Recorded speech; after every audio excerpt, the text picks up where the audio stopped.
Hey, y'all, it's Brandon Adams, the host of DawgNation Daily, the daily podcast for Georgia Bulldogs fans, presented by Marco's Pizza. And you know what? They don't always go your way. And yesterday it didn't go Georgia's way or my way for five-star linebacker Owen Pappoe. But we've never been more optimistic here in our program, and we've never been set up to have more fun. Because you see right here, I have this box to my right. And coming up later on in the show, I'm actually going to open this box live on the air. And if you're feeling not so great about the Pappoe decision, and if you're worried about maybe what some of the Auburn fans that you know in your life, your friends, your family, whatever, if you're worried about what they're going to be doing for you and doing to you on the heels of the big Pappoe decision yesterday, what's inside this box may make you feel better. That's on the way. We got a lot of fun in between now and then, though. Glad you're with us. DawgNation Daily, presented by Marco's Pizza, begins right now. From DawgNation.com, this is DawgNation Daily, the daily podcast for Georgia Bulldogs fans, presented by Marco's Pizza. Here's your host, Brandon Adams. There is no way to slice it and dice it. We took the L yesterday. I don't just mean Georgia in terms of missing out on five-star linebacker Owen Pappoe, although we're obviously going to talk a lot about that on the program here today. I mean here on DawgNation Daily, presented by Marco's Pizza. I made my case yesterday why, despite the mountain of evidence suggesting that Pappoe would choose Auburn, I thought it was all a smokescreen. I thought ultimately Pappoe would still choose Georgia. Part of my reasoning was it just didn't make sense to me that an Atlanta TV station would essentially make a commercial for Auburn football in the middle of the evening. That didn't seem logical to me, but that was the choice that was made. That's what happens. You move on. Owen Pappoe, the five-star linebacker, does choose, at least for now anyway, the Auburn Tigers. We will deal with that. We will address that and kind of figure out where Georgia goes from here. And, you know, I was really proud of the coverage we were able to provide last night on SEC Country, bringing the decision of Pappoe and his Grayson teammates to you live last night on a special edition of SEC Country Live. I thought the team we had working on it, both there at the sports bar in Atlanta and our folks here at our SEC Country World Headquarters and DawgNation World Headquarters studios, I thought everybody did a great job. And I thought we learned a lot about the Pappoe decision and sort of, you know, what it meant leading up to it, what it means going forward. I thought we learned a lot about that from our broadcast last night, including from Pappoe in his own words, talking about what it was about Auburn that made him choose that school instead of the Georgia Bulldogs. Here is Pappoe after his commitment decision announcement to Auburn, explaining why it was that he chose the Tigers. Auburn, man, that's just a place where I'm really comfortable at. My family loves it over there. And, you know, they losing a whole bunch of seniors this year, too, so I saw the opportunity for me to come in and make an impact early. How about that there at the end? Losing a whole bunch of seniors, saw a chance for me to come in there and make a big impact early. Obviously, the insinuation here is, you know, Georgia made big strides with its class of 2018 in terms of who it brought in as linebackers. Guys like Quay Walker and Channing Tindall among the best in the country, really at any position, certainly among the best in the country at linebackers in roles at least similar to what Pappoe might provide for Georgia. You know, those two guys provide that for the class of 2018, which is to say nothing of a guy like Monty Rice, who's already on the Georgia roster, and even in Pappoe's class of 2019, guys like Tresman Marshall, who are already a part of the Georgia class. It's obviously a deep crop of linebackers, and Pappoe says, hey, with what Auburn's losing, maybe a chance to sort of slide in there and maybe make that an earlier impact right away. However, you know, I don't want to miscast Pappoe here, because I know there's going to be some online chatter, a lot of message board stuff of, oh, well, he chose Auburn because there's less competition. Oh, he chose Auburn because he doesn't want the intense competition that would be required to get on the playing field at Georgia. I understand why that narrative comes from. You could even sort of construe that from what Pappoe himself said with his own words there. I do think it would be somewhat unfair to hang that on him. I mean, let's not act like Pappoe's not an elite competitor. I mean, he's proven that at these, you know, Nike opening qualifier events 3 years in a row.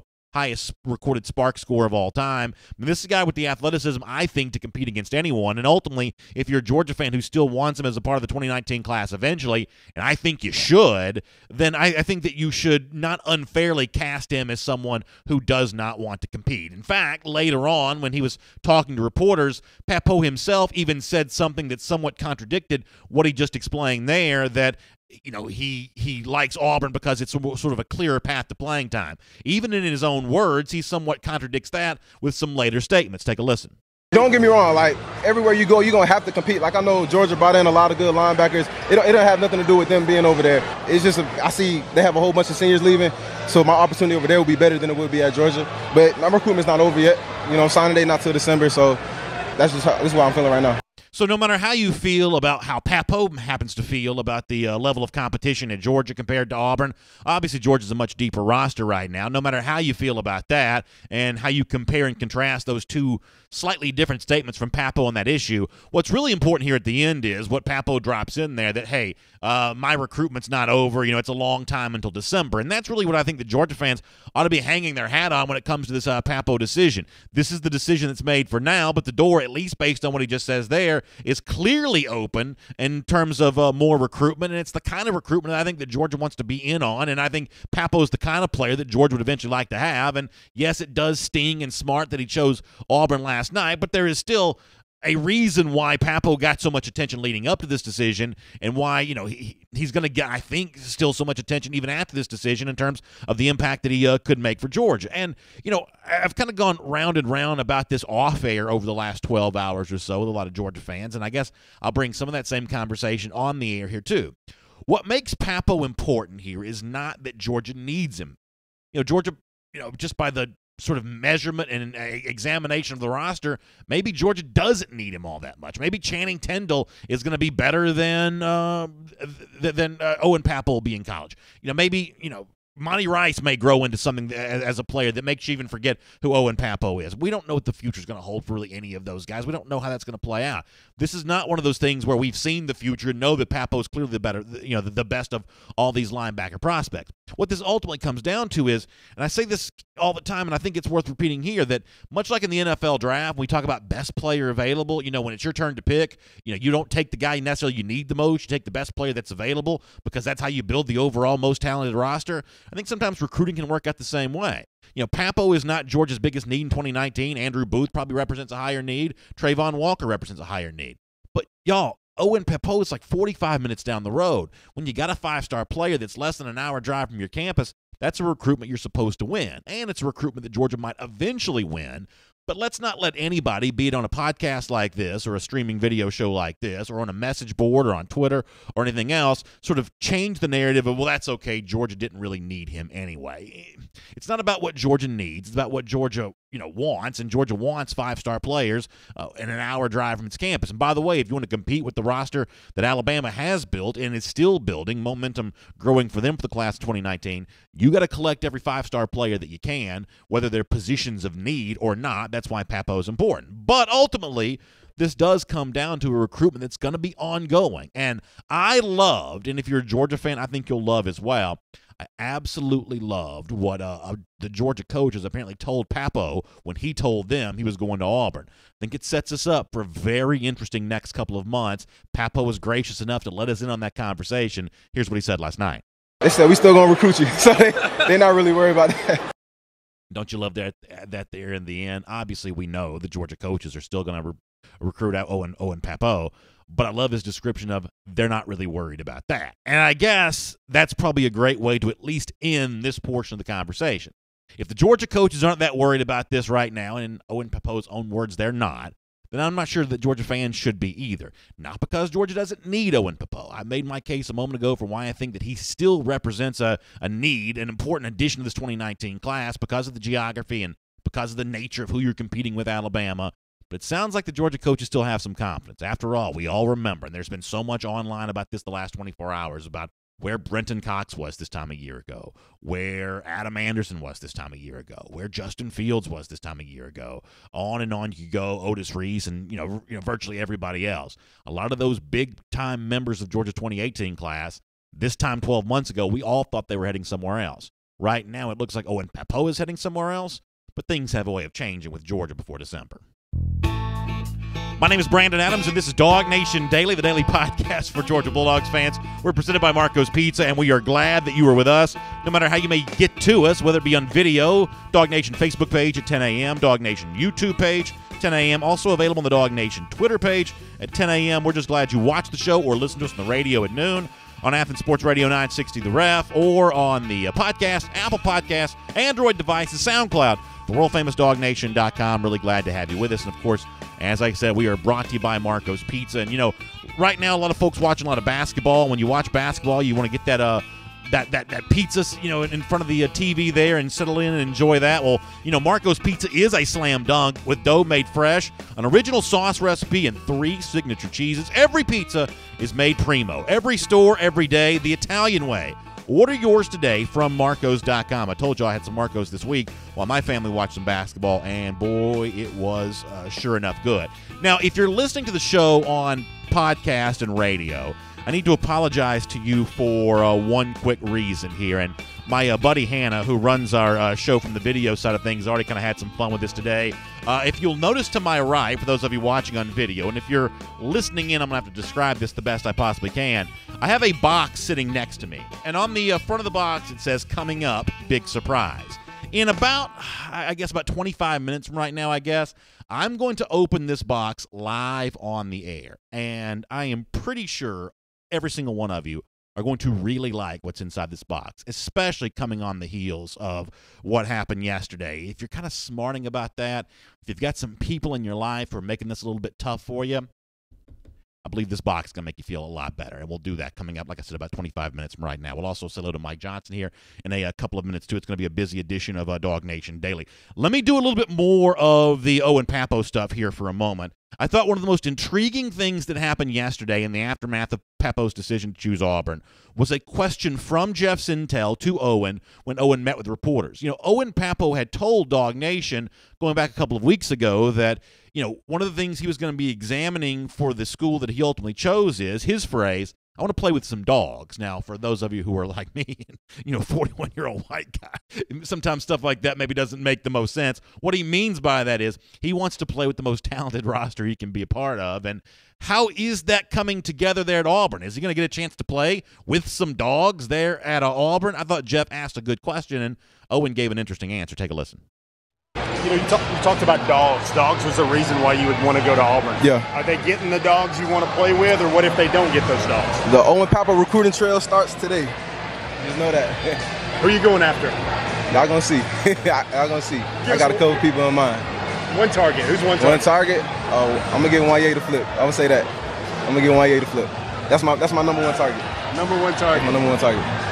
So interesting question from Jeff, interesting answer from Owen Pappoe there, that in terms of the dogs he's going to play with at Auburn, he's sort of taking that on as responsibility himself to bring some of those guys in. He mentions Wanye Morris, who, for whatever reason, is not really on Georgia's radar from a recruiting standpoint right now. Jalen Simpson, the recent Auburn commit, also not really connected to Georgia all that much. Deshaun Sheffield, a likely upcoming Auburn commit, once again, not really on the Georgia radar for kind of whatever reason here. So if Owen Pappoe's own standard for who he wants to play with are the quote-unquote the dogs, the elite players, hard to imagine that even with Pappoe, the Auburn class can eventually rank alongside the Georgia class here. It would seem that Auburn's class due to be inferior even if it includes the 5-star linebacker Owen Pappoe. Ultimately, that's why I have the confidence that eventually Pappoe is going to be a part of the Georgia 2019 class here, because if it is truly the case that Pappoe wants to play with dogs, do we really see those dogs emerging with this Auburn class? Maybe an Auburn fan would tell you differently. For me, it seems unlikely. However, also fair to point out here that when Jeff Sintel joined us for our broadcast last night after Pappoe had made his announcement, while I just sort of opened the door for it to eventually dissolve and come back in the direction of Georgia, Jeff Sintel says, I'm not quite so sure that's going to be the case. I think it's pretty firm. I think he's been waiting for quite a long time to make this commitment. He's already got some guys he's going to go after and target for Auburn. He says he's very solid. I even asked him the question, what happens if, for example, probably the linchpin of his commitment and focus on Auburn was linebackers coach Travis Williams. If something happens to him, he didn't even want to really entertain that question naturally. He says right now he's really solid to Auburn. He sees himself playing there faster. He said, don't get me wrong, there's nothing wrong with competition. He just knows Georgia signed a lot of linebackers that would be in his ways, and he thinks he could come in right away as a freshman and make a very big impact with Auburn. One of the names you hear Jeff Sintel mention there is Travis Williams, the linebackers coach for Auburn. And obviously, in these intense SEC recruiting wars, sometimes you do have to just sort of shake your opponent's hand. And in this case, this may be an instance, at least for now, where Georgia is sort of forced to shake the hand of Travis Williams and say, hey, you did a good job with this recruitment. Apparently, the relationship that Pappoe built with Williams, the linebackers coach there at Auburn, was a strong one in which Pappoe felt that a real extreme sense of loyalty to him. Obviously, a lot of these position coaches, much like the ones at Georgia who've made such big inroads with recruits, Auburn's trying to do the same thing here. And along those lines, Ben Wolk, who covers Auburn recruiting for SEC Country, says it really isn't an example here of Georgia having done anything wrong in regards to Pappoe. Maybe this is just credit to Travis Williams and the Auburn staff for what they did right. I think that Auburn did a really stand-up job here. I mean, I don't think Georgia did anything wrong. I mean, I think that Georgia would have been a great choice. I think that they had a lot of things going in their favor for Owen Pappoe, but I just think that Auburn sort of snuck in there, and Auburn, no one was really expecting them to do anything in this one, and Travis Williams, he played a key role and really handled this recruitment. I think it helped Auburn that Travis Williams is the Gwinnett County area recruiter, and he's also the linebackers coach, and so that's why they were able to sort of have a guy that was in on the Grayson guys early on, but also is going to coach Owen Pappoe at the next level. And so I think that this is a credit to what Auburn was able to do because, 3 months ago, I don't really think that anybody would have expected this to be the choice.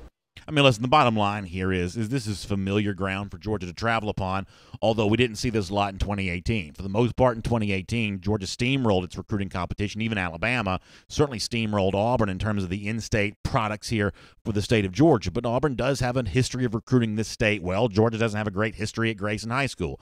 Those two storylines converge here with the Owen Pappoe recruitment, but it seems like this one's far from done, and it seems like Pappoe may be a name we're talking about here on our program for quite some time to come. Good to have you with us here today, DawgNation Daily, presented by Marco's Pizza. For more on this subject and a whole lot more, let's say hello to Mike Johnson right now. And I hope you watch us 3 p.m. Eastern Time every Monday through Thursday on the SEC Country video channels. It is Mike Johnson who joins me there for SEC Country Live. I enjoyed being with him last night for our SEC Country Live coverage, what we called the Grayson Four, Owen Pappoe and 3 of his Grayson teammates as they made their college choices. Mike, I had a lot of fun on that last night, even though it didn't go the way that a lot of this audience wanted to see things go with Owen Pappoe. Kind of fun to be able to bring live recruiting coverage there. Nothing like talking some real football and some real significant football storylines in the early portion of May, right? Yeah, I mean, as you alluded to last night, this is a change for me personally in terms of how closely you watch these recruits and how you try to really look at the trajectory of what their career might be in the end. It has been fun to really dive deeper into recruiting here over the last year plus with you, and I think last night was a great example of that. I mean, the Grayson Four, think about the fact that they've got 4 kids last night, Texas, Tennessee, Alabama, and Auburn. I mean, it really is just an incredible story coming out of that high school. And so following those kids, following their career trajectories, listening to Owen Pappoe say he's going to try to get Wanya Morris on board down there at Auburn. It's really it was an intriguing night last night to be able to watch those guys really grow into their decision. So let me get a thought from you on Owen Pappoe. This is a linebacker that you've studied well, and you certainly know his game well. You also were kind of in on the storyline of his decision. What's your reaction to the choice that he made last night, and where do you think things go from here? I think this is interesting for a lot of different reasons, and I think as it pertains to Georgia, and Alabama has dealt with this for some time. You and I talked about this the other day in terms of Auburn and Gus Malzahn and how he recruits. I alluded to a story from Harold Joyner out of last year's class that, he said, why would you go to Alabama? There's 4 or 5 different running backs in front of you. You heard the same thing kind of a little bit out of Owen Pappoe last night, didn't you? I think it's really kind of an insight into Gus Malzahn and some recruiting tactics that they're using down there at Auburn, and I don't blame them for it. I mean, a lot of what he was saying is definitely true. They signed a lot of linebackers at Georgia last year. There's a ton of depth and a ton of talent sitting in front of him, and the path to get on the field is much clearer at Auburn right now than it would be at Georgia. It's just the nature of the beast when you have a talented program like Georgia does right now. But I think my main takeaway from it was, I don't think this is a trend in either direction. I don't know if this is a trend long-term for Auburn. I don't think this is a trend long-term for Georgia. I don't think there's anything to be concerned about. I think this was one guy, one talented player that decided, you know what, I feel comfortable down at Auburn. I'm more comfortable with what's going on in their program right now in terms of finding playing time. And so that was my biggest takeaway, what he was sold on Auburn about, what he was not sold on Georgia about, and the fact that I don't think this is going to be anything more than a mere hiccup for Georgia. I know they're going to, continue to recruit Owen Pappoe,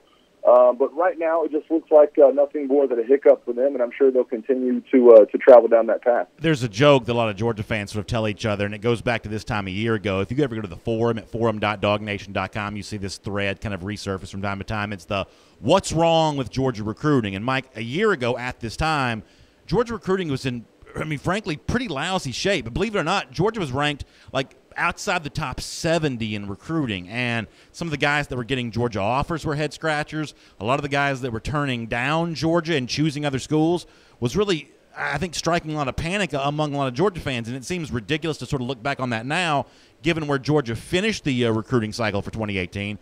But at the time, it seemed real. And you just touched on something that was really crucial to me at that time a year ago, because I was probably one of the guys who was sort of a little bit concerned and kind of turning my head sideways wondering, what is wrong with Georgia recruiting here? Because it seemed like for the 2017 class for Georgia, which, finished number 3 in the country, Kirby had a big-time advantage over a lot of schools because he could sell that early playing time.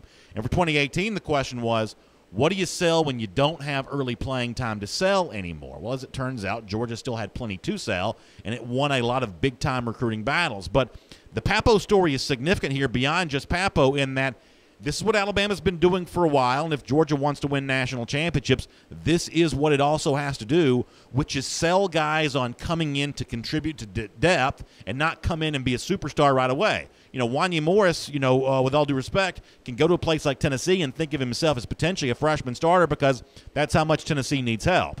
Georgia doesn't need that much help, but it still needs Alabama-style depth, and that kind of recruitment's just really hard to do.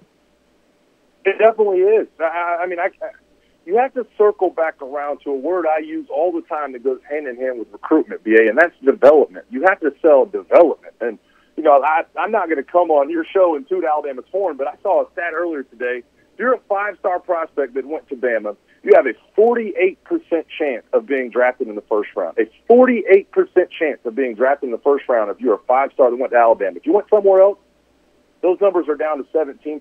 And I think that's the trajectory that Georgia is heading to. I think that's what Kirby Smart is looking for. I think you've got to continue to see these guys go in the first round and see these draft picks. The trend started this year, and I think you've done all you can do if you're Kirby Smart to start to develop that trend of we are good at developing players and sending them to the NFL. And that's what Nick Saban has been able to establish. That's what Kirby Smart's going to continue to try to establish, and you have to keep making that impressions on players. You have to have the jerseys hung up. You have to have, hey, Roquan is this. He's a Butkus Award winner. You have to have that development if you can't sell guys on early playing time. That's just the nature of the beast in terms of recruiting right now, and I know that's what the target is for them. So before we change the subject to something else, give me a couple thoughts here on the other 2 SEC guys we saw commit last night, both from Grayson, Kevin Harris to Alabama, Wanya Morris to Tennessee. For me, Morris going to Tennessee, I think, puts pressure on Florida. At some point in time, Mullen's got to pull the same caliber of players that we've seen a couple of times Jeremy Pruitt be able to pull at Tennessee. He seems to have, at least in my mind, a bit of a leg up in terms of attracting attention from elite recruits at Tennessee compared to Mullen at Florida. And for Alabama here, a chance to get into the state of Georgia with a guy like Kevin Harris, who looks to himself be a pretty good prospect here. I think they're both going to be incredibly good players. I mentioned last night, both these guys are high-end, 4-star type guys, particularly Wanya Morris. He looked like, watching his film, he looks like a guy who can step into an offensive tackle role right now. He's 6'6", 293. We mentioned it last night. He's got the length. He's got the base. He's going to be a good player for Tennessee. I think what was significant really about his words was, I want to be a cornerstone. I want to be a face of the class. I want to go to a program where I can do something different. And boy, that's got to sound good to Tennessee fans, and I'm with you. I think that you start to look at people that are in those same kind of positions right now around the SEC. I think that puts a lot of pressure on Dan Mullen down in Florida to start some of these recruiting halls, to start getting some of these bigger names. You've seen a lot of guys that are kind of connected to the Florida program. You've seen a lot of guys that are, unofficial, or official visits or showing up in the spring game. You got to start landing some of those guys. Tennessee took a step in that direction last night with Wanya Morris and really turning the tides of what has been the recruiting in recent years. Dan Mullen's got to start doing some of the same things. So we haven't spoken to you since the NFL draft. We saw 6 Georgia players get taken, 3 in the first round. Any thoughts from you on kind of the fits for these guys? Roquan to Chicago in the top 10. Patriots getting a couple dogs in the first round. Isaiah Wynn, Sony Michel, Nick Chubb apparently going to be a big part of the rebuild there in Cleveland as a second-round running back. Even Lorenzo Carter is a third-round pick to our buddy Michael's Giants, who works in the show with us every single day. What'd you think about where these Georgia guys go in the draft? Boy, I love that Isaiah Wynn pick. I really do. When I was coming out in the draft, obviously I was very blessed to go to the Falcons, but the Patriots are one of those places where you go and you feel like it's such a blessing to be able to land there. They're going to turn him into such a good prospect. I know that, that Georgia has seen them turn other offensive line prospects into great players up there in New England. So I think Isaiah Wynn's just the latest in that. I think he had a great Senior Bowl. I really love what his film looks like from last year. And you love the base, you love the quickness, you love really what he's able to do with his upper body strength, and I think that's such a good home for him up in New England. I think he's going to turn into a Pro Bowl caliber type of player. I also love, the Roquan Chicago deal. I really time out. I got to interrupt you for 1 second. So I asked you about 6 guys. Is it any surprise to anybody that the biggest offensive line homer in the world gives me a 10-minute dissertation on Isaiah Wynn to New England? You are the most predictable guy on the planet, Mike Johnson. Hey, listen, man, those the big guys are what makes things stick. You ask Tom Brady who he's excited about. I guarantee he says Isaiah Wynn. That's just the bottom line for a lot of these guys. And, going back to Roquan and starting to capitalize on what he was doing, I thought it was interesting that Roquan landed in Chicago because you and I talk a lot about really the genesis of the middle linebacker position, really some of these speedy guys playing in that middle that can really go sideline to sideline and make a lot of tackles. And one of those names that comes to mind way before his time is a Brian Urlacher, a guy who played safety, returned kicks in college, had that type of speed, bringing him in to play that middle linebacker position. And there you got, a Hall of Fame player and Brian Urlacher patrolling the middle. That's what I think Roquan, the exciting thing about Roquan and that Chicago Bears jersey, the long lineage of great linebackers going all the way back to a Mike Singletary that they've had up in Chicago. I think he fits well with what the new age caliber of linebacker is going to be, and I think it's awesome to see Chicago going in that direction. Yeah, I think that's a really good point. And, on the flip side of things, you had a couple Georgia guys who did not get drafted that I think probably stung them pretty badly here. Trent Thompson leaves school early. He's an undrafted free agent now. Davin Bellamy does not get drafted, ends up getting picked up as an undrafted free agent by the Houston Texans here. And, you were a guy that did get drafted, but you certainly understand the mindset of having to go in there and, work hard and make an NFL team, which you did. Being at camp and seeing other, I guess what you call the UDAs come in, the undrafted free UDFAs, the undrafted free agents coming in here, how do they adapt to this? What's the mindset for a Thompson? What's the mindset for Davin Bellamy? Even a guy like our buddy Jeb Blazevich, who just announced yesterday that he's going to go to Seattle's camp as an undrafted free agent. How do you approach that with the hopes of making a team here? You got to keep your head down. You have to be workmanlike. You have to fit into the locker room culture. I think that's what gets overlooked a lot of times. And I've mentioned this to you before. I think when you're not a guy that's been in some of those circles, people look at it and say, hey, don't go in there and make friends. Don't go in there and, make sure you have a chip on your shoulder. Make sure, that's not always how it works in football circles. You have to fit into a culture. You have to fit into really what a lot of these guys are trying to do. You don't want to go in there and make a ton of enemies right off the bat. And I think there has to be a fine line. You have to be hungry. You do have to play with a chip on your shoulder on the field, particularly when you get in those preseason games.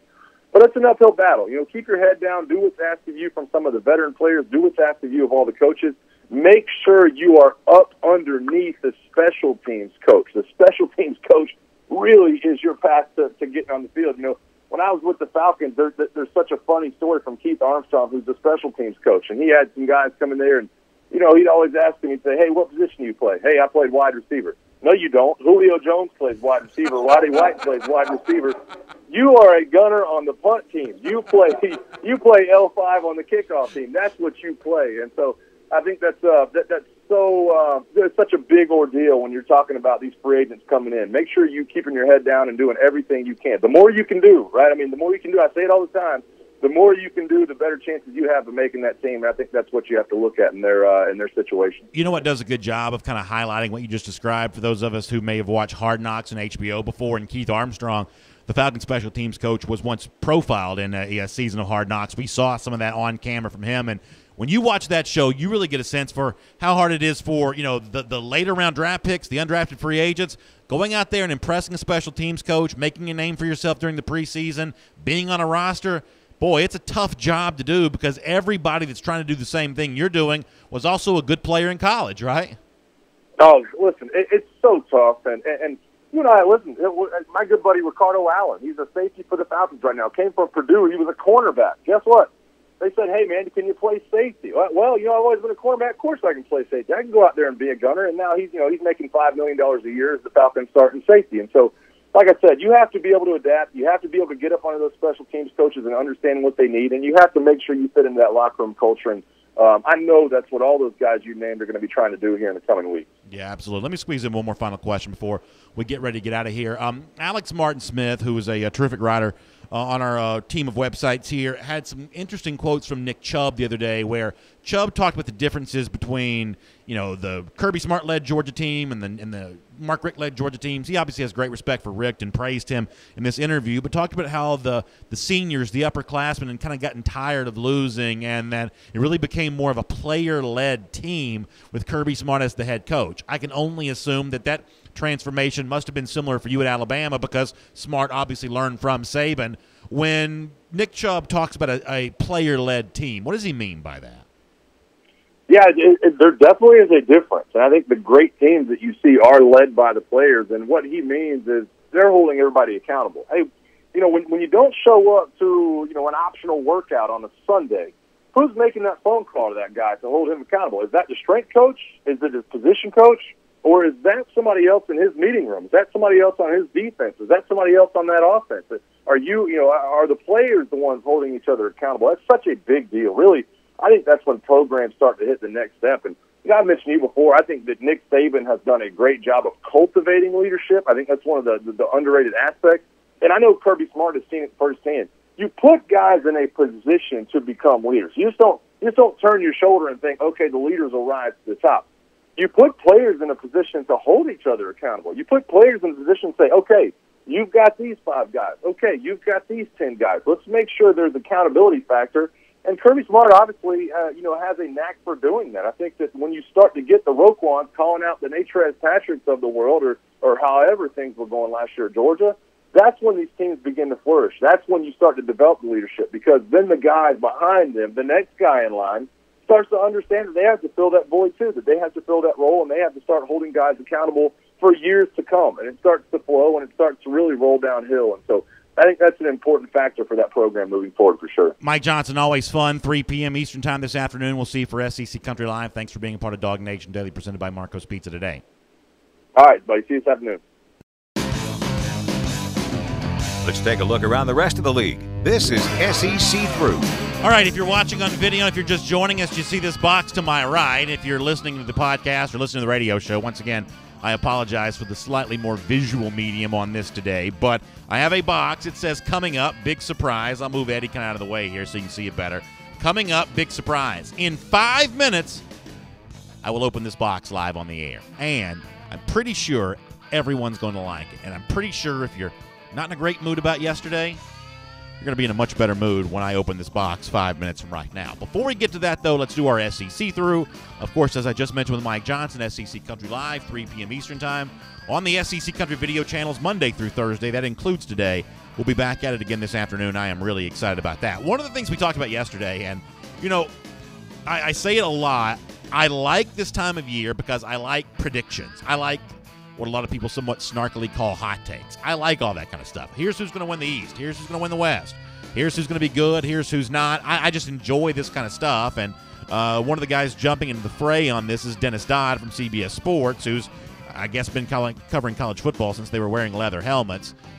He gives us an idea of the SEC teams that he has in his top 25 overall. He's got Bama 1, Georgia 3, Auburn 10, Mississippi State 11, A&M 21, Florida 22, and LSU 25 in his sort of post-spring preseason top 25. And for me, this is a pretty ridiculous ranking, at least in comparison down at the bottom here.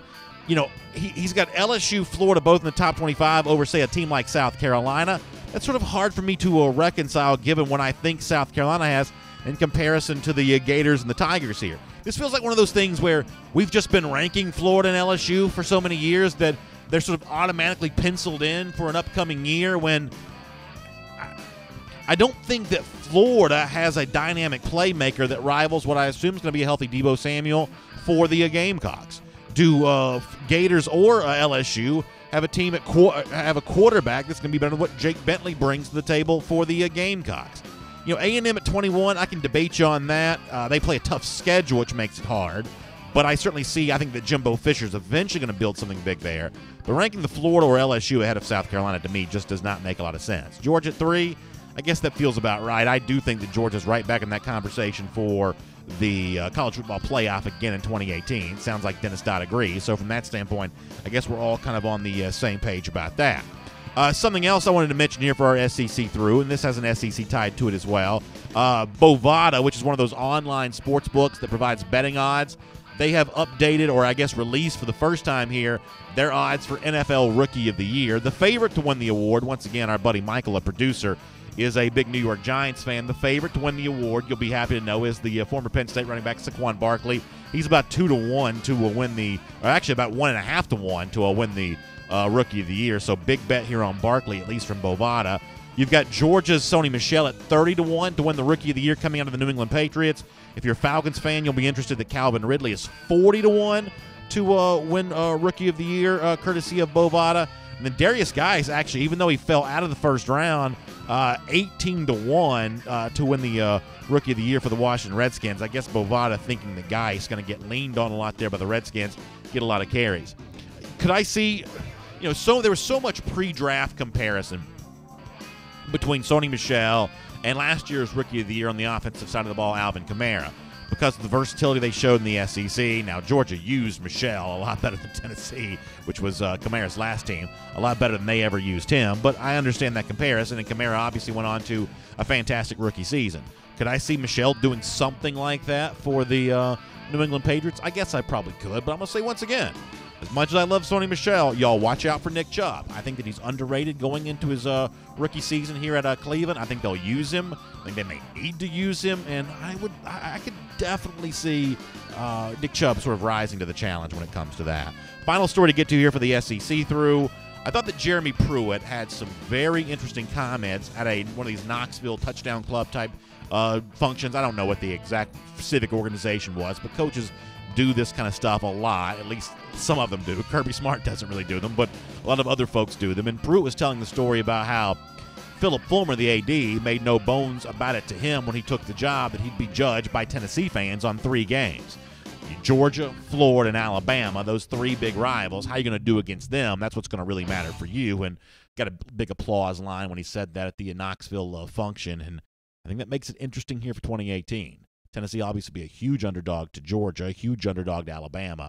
But circle that Tennessee-Florida game as a really important game for both teams, and we'll make that your SEC through.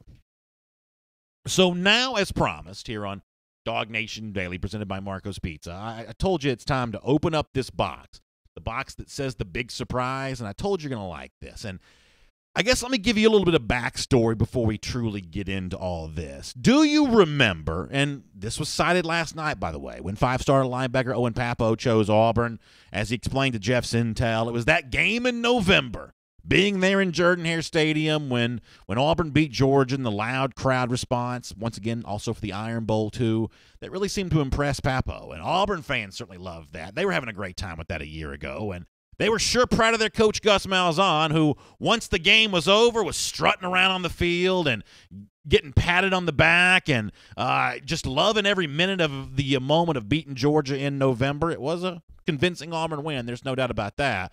But Gus Malzahn had an even more, at least in his mind, apt description for it than that. Do you remember when Gus Malzahn said this? We whipped the dog crap out of this. Oh, yes, Gus Malzahn. We whipped the dog crap out of Georgia in November, but that wasn't the end of the story. These 2 teams got together and played again in December, and the game that mattered more than any other, right? Because a November regular season game, when you win that, you don't get trophies for that. Well, Auburn, I guess, did give themselves a ring for winning that game, but you're not supposed to get trophies for that. You're not supposed to get a ring for winning a game like that. Auburn did do that. But the one that really mattered, the one in December, that's what Georgia won. And we had a theme that week leading up the SEC championship game. Do you remember when we talked a lot about the idea of the DawgNation retaliation? And Auburn may have been strutting around after a November win, but the game that was going to matter was the one that's going to be played in December. And we thought, much like Georgia had been on a revenge tour all season long in 2017, we thought the game against Auburn was going to be the culmination of that. Not just revenge against the teams that had beat it in 2016, but the only team to beat Georgia in 2017. We thought Georgia was going to get some retaliation against Gus Malzahn for his dog crap line and against Auburn for having beaten Georgia there. And so we talked about DawgNation retaliation all week that week. And sure enough, the dog crap line turned out to be a huge motivating force for the Georgia players. Isaac Knott and others talked about that after the game. And Georgia throttled Auburn inside Mercedes-Benz Stadium that day, 28-7, won the SEC, went on to the college football playoff, and the rest, they say, is history. Now, you may be wondering, B.A., why are you bringing this up today? What does this have to do with anything that's going on right now?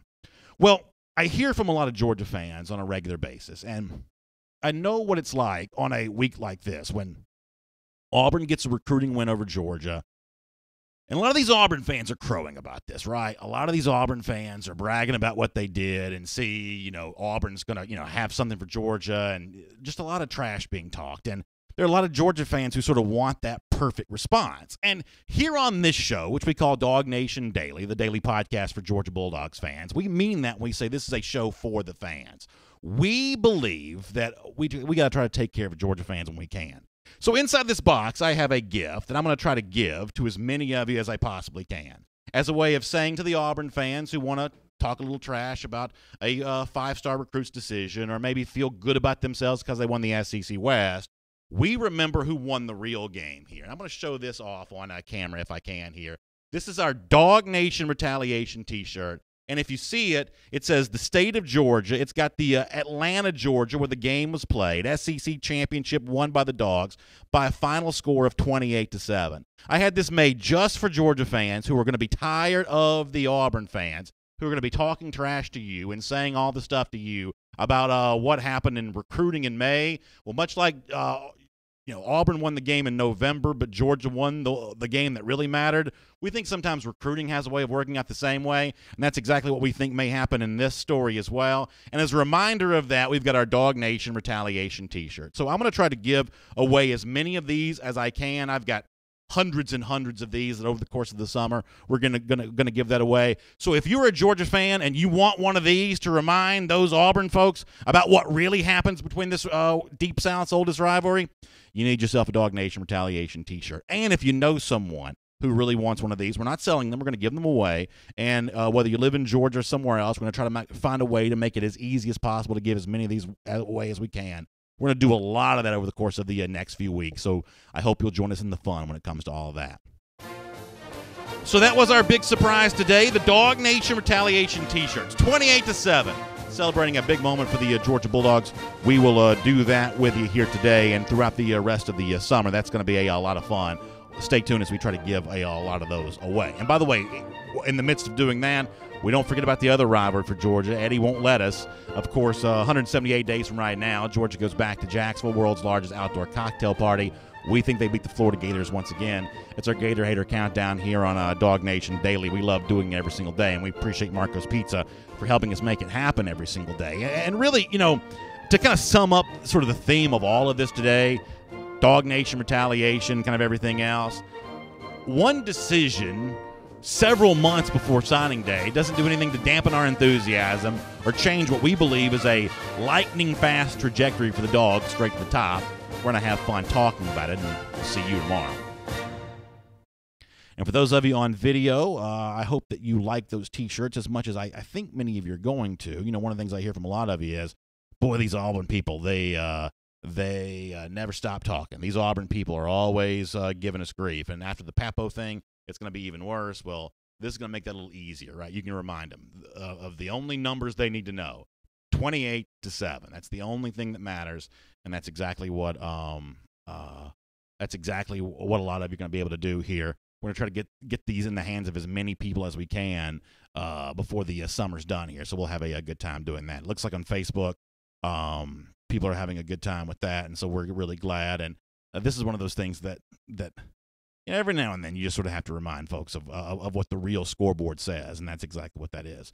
All right, let me let me pull up some comments. We'll get going here. Somebody says we should have put Kirby's tweet on a shirt. Maybe I missed that tweet. Dante, remind me of what Kirby tweeted. I may have missed that. Greg Perlago also says on Facebook that Channing Tindall's going to make things better. Yeah, I'm super high on Tindall. Don't get me wrong, and I was watching some of the comments during the conversation about Pappoe earlier. I do get this. We've been down this road before. Some of y'all don't want to talk about a recruit the next day after he chooses another school. But if that would be the case, then think about how history would have sort of looked a little bit weird.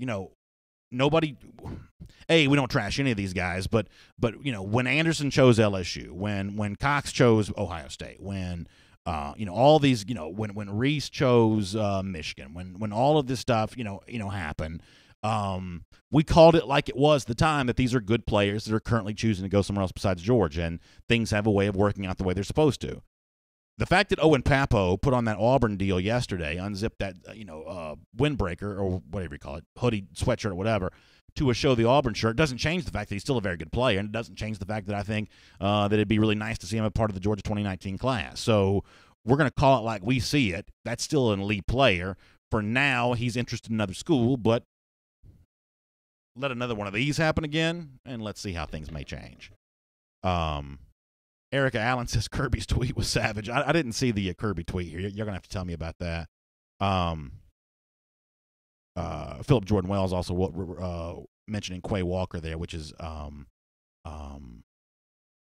another big name to mention. Austin Kilby asks a good question.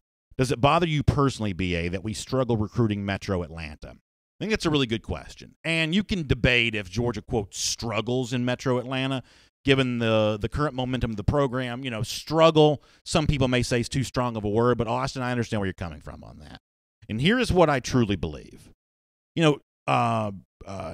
Jeff yesterday when he was on DawgNation Daily, and a lot of you, had a lot to say about what Jeff said, and Jeff was pretty, as it turns out, pretty, what is it, prescient? Is that the word? Prescient?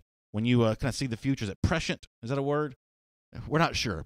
I think that may be the word. But one of the things that Jeff said yesterday about, guys that, look like smokescreens but end up not choosing Georgia, and he mentioned, a great former player from, say, LaGrange that ends up choosing Auburn.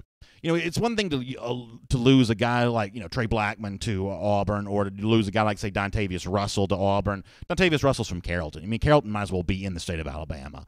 I don't know that Georgia closing its borders around Carrollton is all that easy to do when that school is closer to Auburn than it is to Athens by a long shot.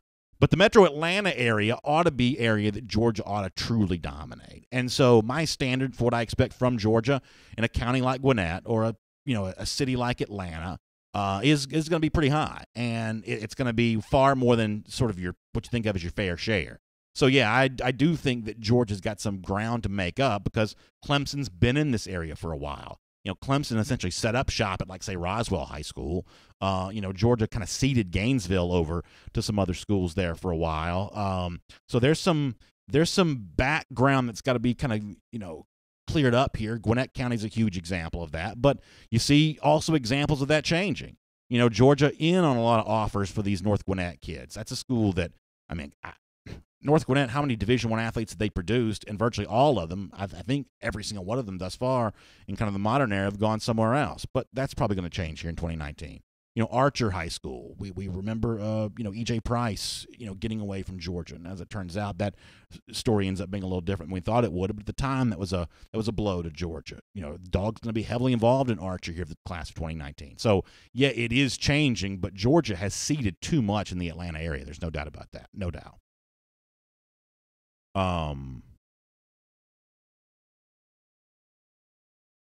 Stephen John Spivey says, BA, give a shout out to your awesome production team. Y'all do a great job. How many people work on your team? Thanks, Stephen, for mentioning that.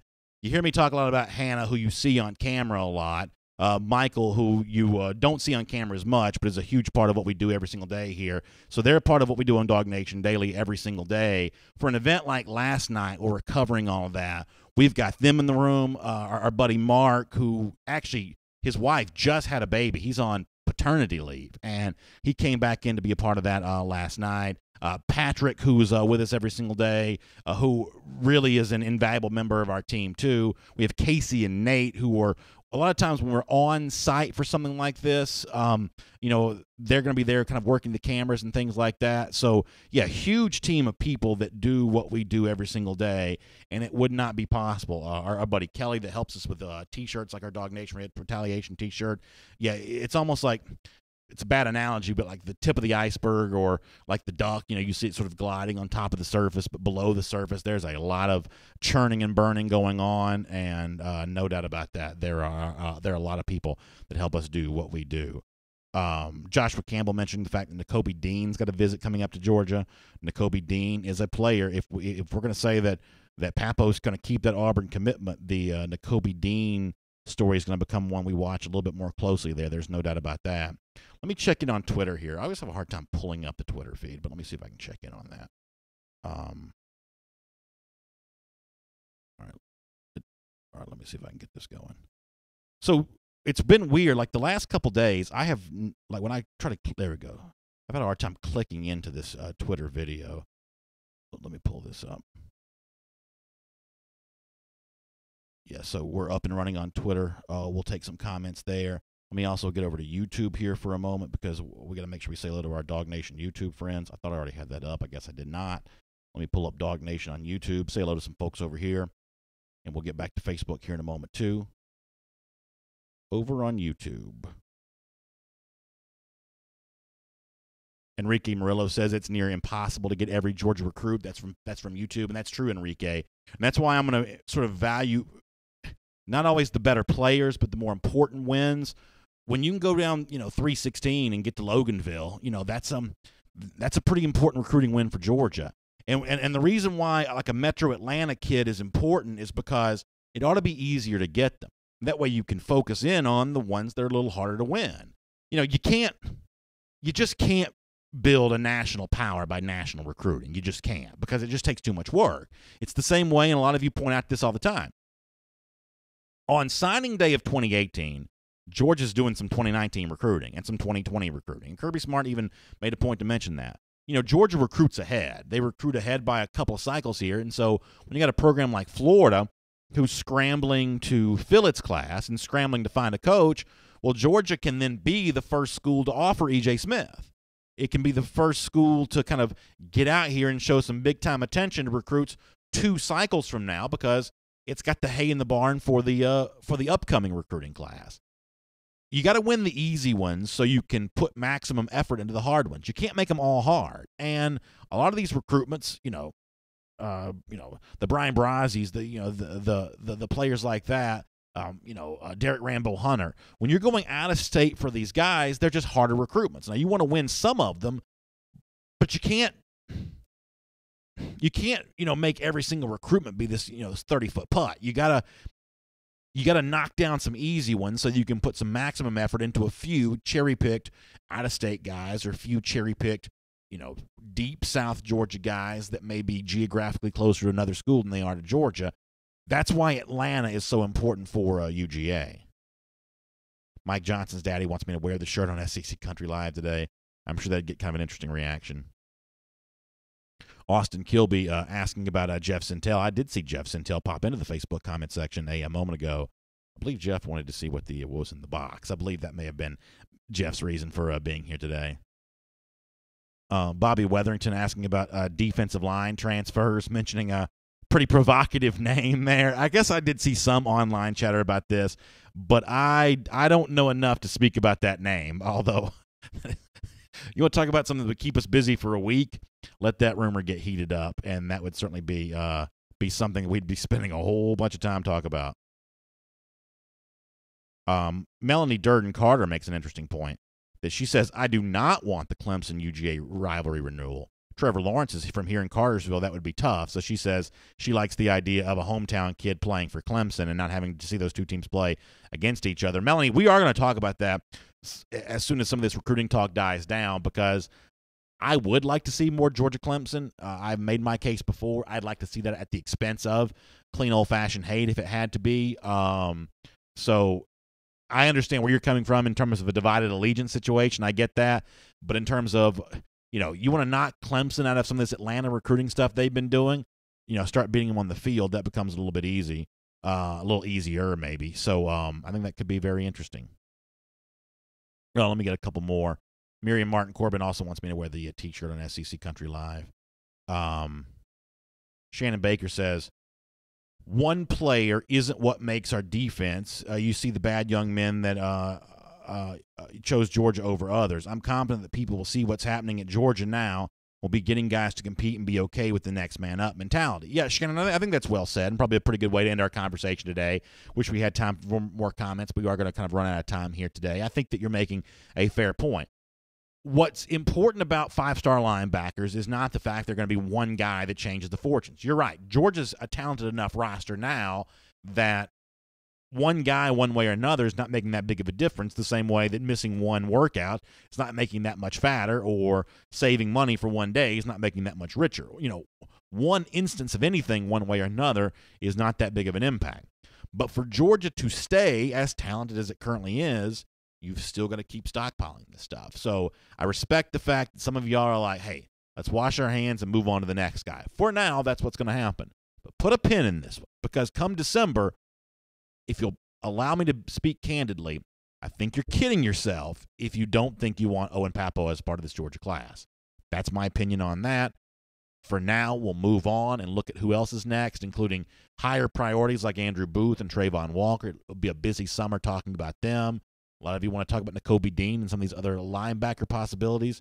That's going to be a big part of the conversation here as well. But for me, I don't mind telling you that in December, I hope we're talking about Pappoe dumping Auburn and joining the Georgia Bulldogs, and I'm guessing there's a chance that happens. I appreciate your feedback. I'm going to be in touch with all of you throughout the week, letting you know how you can let the Auburn fan in your life know what really matters, 28-7. We'll tell you about that, and have a good time. Check out the podcast. The audio version will be up for you here immediately. Radio show at noon today in Athens. We love our friends there in the Classic City. SEC Country Live at 3 p.m. Eastern Time today. Back again tomorrow morning, 10 a.m. DawgNation Facebook, video, YouTube, also video on Twitter. We'll see you then. It's DawgNation Daily Live. It's presented by Marco's Pizza, and we'll see you again tomorrow.